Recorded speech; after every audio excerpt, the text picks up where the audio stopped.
My relationship with performing arts is an unconditional one. It's an unitor. It's an incredible force. It lets me share my happiness with others. It's my existence. Every time I'm on the stage, I feel I'm connected. I feel there's a divine power in me. Some sudden flow of energy that gets transferred to me as soon as I see the live audience.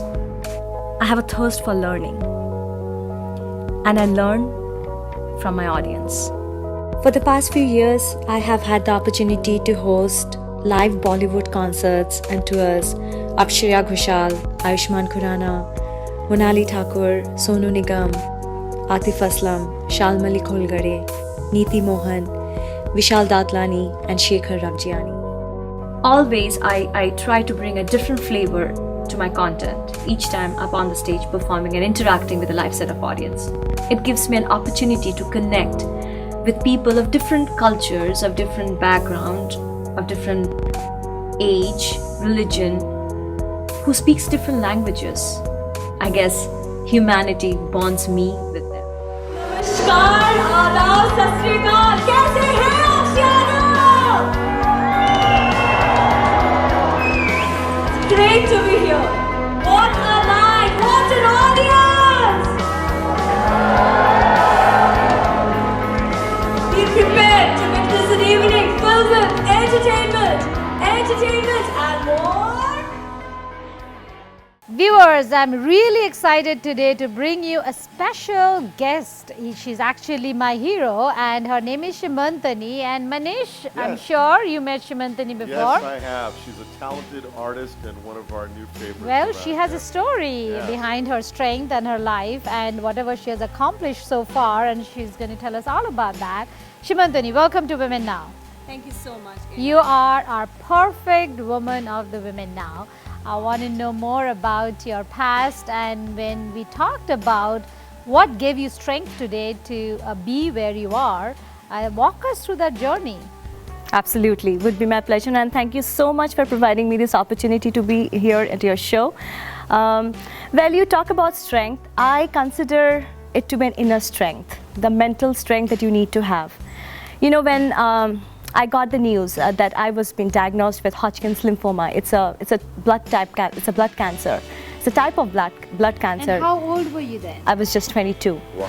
I was finishing up my engineering. I was in my final year. I'm a civil engineer, and I had enough symptoms. And my dad is ENT surgeon, and it's because of my dad I'm here today. I exist, and I survived cancer. When I was diagnosed and the doctor... See, you say it so easily. I know, you talk like it's such a casual thing. I know. Hodgkin's lymphoma. First of all, tell us, what is Hodgkin's lymphoma? I know you said it's kind of a blood cancer, or type of blood cancer, right. But really, what is it? I mean, just better. So lymphoma, it's the lymph nodes. So it's another part of the circulatory system. So one is the blood, and the second is the lymph node. So your immunity. So lymph nodes, if you do not have a good immune system, your lymph nodes get affected. Okay. So there's the white blood cells and the red blood cells, all those, I'm sure you must have studied when in your biology, and you from the pharmaceutical backgrounds, I'm sure you would have some knowledge to that. So lymphoma is basically affecting the lymph nodes. So we have lymph nodes all over our body. So my cancer attacked those lymph nodes, and it could have been dangerous. What was the moment like when you just realized that you have that, and for you and the rest of the family? Were you feeling bad one day? Did you just wake up and you weren't feeling good? How did it happen? Yeah, so it started with a lump in my neck region. I was in India studying engineering in my second year, and I asked my dad. I said, "Dad, what the heck is going on?" And my dad was like, "Since you're in hostel and you are with your friends, so probably I'll give you some antibiotics to start off." And in the next couple of days, I was leaving for my engineering college, and those 2 years, from 2000 to 2002, those glands started expanding and going from this region to this region, and guess what? It actually trickled down to my lungs. And that's why I was diagnosed as stage 2A. They said that it was a favorable prognosis, but my oncologist, when I still ask him, he says, "You're in that zone of wait and watch. It can come back again." you know, that's something I said to myself. I was like, okay, it comes back, so be it, I'll face it. I think that's the inner strength I had, and that's the strength I still have, and I take each day as it comes. And you have stayed so positive, you've done so much, you finished your studies. Thank God. You became an engineer, you came all the way to this country and you have a good job here. Yeah. Fighting Thank that notion of that it could come back to me and yet go moving forward so fast. I mean, that's incredible, and you have done it, and I'm sure you want to talk more about it so that many other people who's going through that can be like you. Absolutely. And that's why I call you a hero. Oh, thank you so much, Anna. I appreciate that. Absolutely. And you know, I do not shy away from the fact that I have had cancer. So what? We are human beings. We will have disease. So what? It's interesting because once I finished my radiation, so I went through surgery. They took out my gland. I went through chemotherapy, painful chemotherapy. It's painful. I lost half of my hair, what you see today. I had I still have pictures, and I will not recognize myself. But it was not as bad because the line of treatment that my oncologist, and I got my treatment from Tata Memorial Hospital in Bombay, and the best surgeon and the best oncologist and the best radiologist I can ever think of. And you know, special obviously my dad's connection, he being an ENT surgeon, and in fact he diagnosed my cancer. I mean, how sad it would. I couldn't even imagine. How did he do that? I mean, and he was in the, I mean, I always wanted my dad to be by my side. I told my mom, I said, Mom, it's okay, you will be fine, but I want Dad to be by my side because I cannot do this alone. And after I finished my radiation, in a span of like 2 months, my dad was like, okay, so what next? I said, well, I'm still recovering. And my dad was like, yeah, I mean, life will not stop here, Simi. I mean, you should just go out and explore the world and do what you want to do. And my mom and my grandparents, you know how Indian society and the culture we live in, like, you know, we have a lot of our relative pressure, and my grandma and my granddad was so mad at my dad, saying, you know, what are you doing? Like, you're sending your daughter again for higher studies? And my dad was like, of course, yes. She needs to just, you know, kind of go and see what's out there.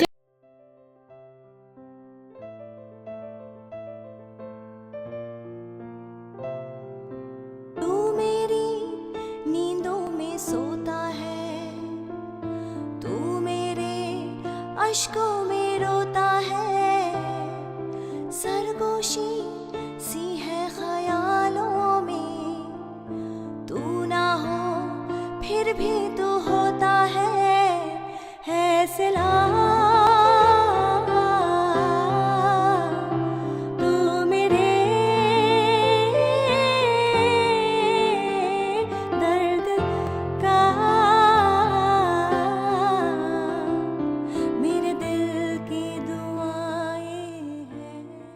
Well, now you are married, and I think you have a beautiful daughter. Yeah. How did that happen? Where did you meet your lucky man? Well, it's an arranged marriage. We had an arranged marriage. I was finishing up my master's, and then my mom and my dad, they were like, okay, so I think, you know, you're finishing up your studies. Why don't we start looking for the lucky groom? And I said, sure, go about it. We received a lot of proposals, and everybody pretty much wanted to get married the next day because they saw look at the picture. I'm like, oh, I can't wait to have this bahu in my house. The next thing I asked Engineer and her. and attractive. I don't think it exists anymore. The one and only. Yes. Right?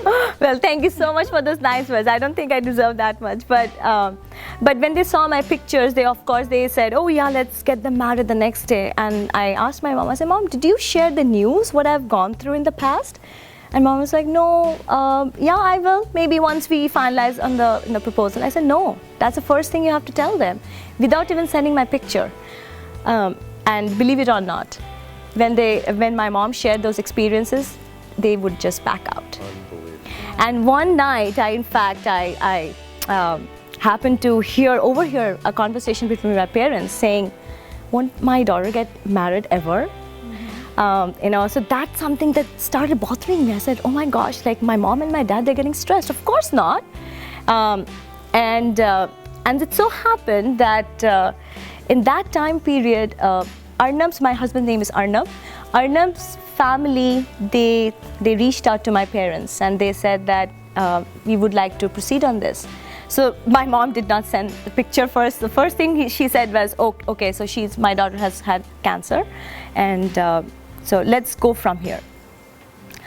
They said, yeah, so what? So my elder sister-in-law, she's a homeopath doctor, and she said something to the fact that if we are human beings, we will have diseases. So what? I don't care. I don't care if she's a cancer survivor or if she's healthy and she is fit and fine. And if my brother likes her, I don't think there would be any force to stop this. Hats off to Arnav, Yeah, because no question about yeah, it. And for he did him this to without take a seeing your decision. picture and just off of a description. You're just like, okay, here's her qualifications, but she's got this little curveball. She's a Hodgkin's survivor, and we're still not going to show you what she looks like. Because once he saw you, he was probably like, okay, I got lucky. He's like, okay, I win. But it is so hard, and the learning from this is that I'm sure there are many other cancer survivors who would like a life like Simantanee, coming to the US, settling, and being so happy, so positive, and with so much strength. But the things that went behind her strength that we see today, of course, the father. Yes, of course. Then the husband. Yep. I mean, here we have two big, male influences Absolutely. in your life. Absolutely. That is responsible for you. Of And course, I it have. defines the strong women of Yeah, India. no doubt. Right? The strong daughter and the wife of Oh, India. thank you so much. And actually a role model for a lot of people to take a look at and say, this is how you do it. Right. If you're faced with adversity, how to face adversity head first, not be knocked out by it, and then come out ahead. And a lot of credit goes to you for the simple reason that you not only became an engineer and you came and you have a successful, accomplished life, but you took it to the next level and you're an entertainer. Yeah. You sing and you MC those big shows and you love doing what you're doing. Tell us about that journey. How is it being a woman in entertainment? Sure, absolutely. I would love to share that part of my world.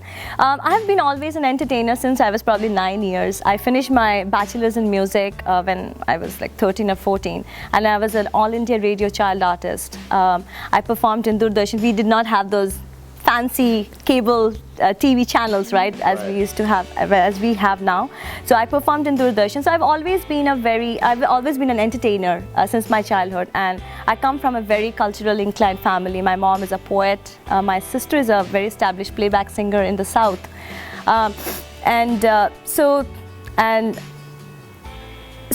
I performed in India pretty much until I went to engineering, and then everything stopped because of my higher education and stuff. So I came back here, I got married and I came here, and for some reason I realized that people do not know me. I used to be so famous in India, at least in the small region I used to be a part of, and how can I make myself not so like a famous, but at least someone who can identify me. So I was suffering from an You like people and you wanted And to you be with people and you wanted to be known. Yeah, I was suffering from some sort of an identity crisis, and that's where I picked up, okay, so I need to get into the groove again, and I need to just, get going with my other stuff. I started doing some local shows, and that's where my name got out, and I got more and more involved. I performed. I was a lead singer in a Bengali band. I was doing my own personal gigs. I got a call from Vancouver to celebrate the 150th Rabindranath Tagore's birth celebration. So I pulled up a team together. So I have a band, I have a team of musicians, and we have few vocalists. So we went there, we performed. So locally we have been performing for the last 9.5 years. And then friends of mine, they're very kind enough. They said this to me, I think you can take it to the next level. What next? Like, do you want to stay local, or do you want to target those big stuff? What's up? And that's where I told myself, I said, yeah, so how about I start looking for something else?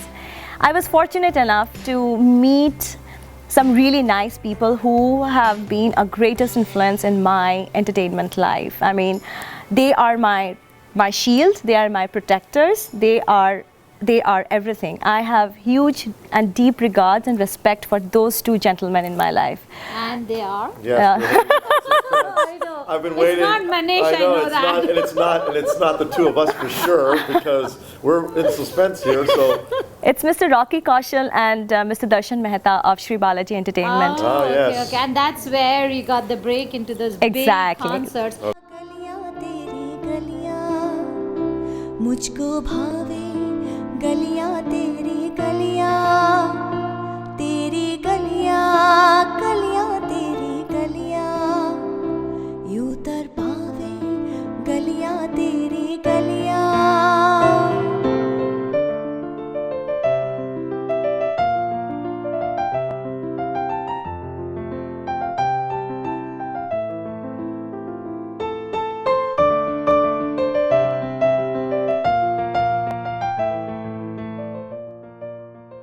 That brings me to this question, and I'm sure a lot of our viewers are in that same boat, wherein they're very talented and they've been famous in India. They came to this country, got married just like you, and do not have outlets to show their talent or be known. And how do they start? I mean, because not everybody can meet the entertainment conglomerate and then be mentored by them and then put on stage opening for Shreya Ghoshal and whatever else you've done. You've done all kinds of great stuff already. So that's not the norm. But Right. I mean, that's a good question that Anna has for you. I mean, what advice would you give? So, social media platform is the biggest platform, and I know few people who has made their name by doing some vocal covers and and they're out in the Bollywood industry. Sunita Gandhi. Exactly. Picked up Shweta by- Shubram. Yeah, picked up by Sonu Nigam and supported. Oh, Now yeah. she's in Bollywood kicking butt. It all started with a Bollywood cover. Exactly, Panida. Pani Darang. And it has got like million hits. So I think Jonita is absolutely I really admire her for what she has done and where she is right Yeah, now. no doubt. So yeah, I mean, I'm a believer of the right time, right place, and right opportunity. That's what probably has happened. It so happened that I was doing a banquet for Sonu Nigam, and I was the local MC for the concert for Seattle. It so happened that I got an opportunity to host the banquet for Sonu Nigam, and I got identified. I think that was the beginning of my career, but I don't remember. I think I was not doing anything for the remainder of the year. But again, I came back to MC Sunidhi Chauhan's local concert in Seattle, the pre-show that we had, and my entertainment life with Bollywood started since then. Yeah, and I remember you mentioning something about a deep connection that you feel with your audience when you're out there singing, and all entertainers feed off that, the connection that they feel when they come. And for me, I don't know what I'll do when there's 50,000 people looking at me and I have to sing this song, but for some people that's divine. Yeah. That's the source of their survival, and I think she is one of them. Well, interestingly, when I was pregnant with Arshia for like 3-4 months, I had a very bad pregnancy. I threw up the entire 9 months. Wow. I had a show. I had a local concert, and I was dealing with 900,000 people. And my team was like, Simi, can you do it? I said, yeah, sure. So I threw up in the morning, and Arnav was like, are you sure you can do this gig? I said, yeah. I think I'll get the Once you kick. got to stage, you were fine, right? I was just phenomenal. I was like, Hardest issue. You're sick off of stage, and then the minute the lights go on, you'd never know. Things go yeah. perfect. I think I get the kick by seeing the live audience. I say my heart beats with the audience. That's your calling, and that's what you're meant to do. Great talking to you. I wish Thank you so much. sit down and talk Well, to why you doesn't she forever. sing We're some, running out of time. make her sing something before she goes, like a Of line of something, course. your favorite song. Is there one thing that just defines you as a singer? What's your favorite song that you sang as a child growing up and you still hum and you just can't get away from? Is there one thing you want to share with us? Sure. जब कोई बात बिगड़ जाए जब कोई मुश्किल पड़ जाए तुम देना साथ मेरा ओ हमनवा न कोई है न कोई था जिंदगी में तुम्हारे सिवा तुम देना साथ मेरा ओ हमनवा तुम देना साथ मेरा ओ हम नवा। आंसू मैं मोती बना दूं, तेरी मुस्कान मैं दिल में बसा लूं, धड़कनों में बस तू ही तू, इन सांसों का हकदार है तू। तुम्हें ना भुला दिया, चाह कर भी रोक ना पाया, इन मोतियों की माला पहनकर मैं जी रही हूं तेरे इंतजार में, तेरे इंतजार में, तेरे इंतजार में। I believe in quality that exceeds beyond expectations. Quantity just tags behind.